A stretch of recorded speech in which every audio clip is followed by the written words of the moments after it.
دا د نیلا ابراهيمي غږ دی چې له یوې ښکلي احساس سره د افغان ښځو او نجونو د حقونو په تړاو ترانه وایي.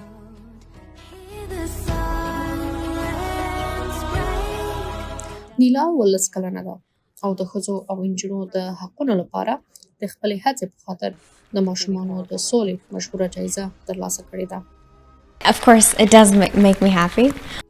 هغې د دې جایزې د ورکړې په مراسمو کې چې د امستردام په یوه کلیسا کې ترسره شول د له خیره ولاړ شه مکتب ته ترانه وویل او دا ترانه په ټول هېواد کې له پراخ هرکلي سره مخ شوه.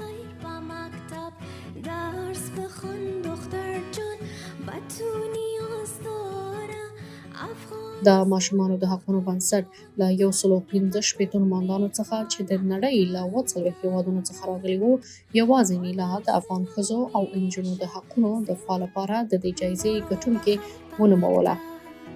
I just hope that one day girls and boys can regain the rights that نیلا ابراهيمي د طالبانو له بیا واکمنېدو وروسته له افغانستان څخه وتلې وه او د ښځو او نجونو د حقونو لپاره د مبارزې په خاطر د ماشومانو د سولې تر ټولو مشهوره جایزه یې ترلاسه کړې.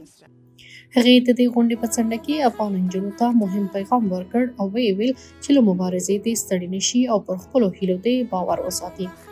دا په داسې حال کې ده چې په افغانستان کې نجونې د طالبانو سخت دریځ له امله ښوونځیو ته له ورتګ څخه منع شوي دي او هره ورځ تازه محدودیتونه پرې لګول کېږي.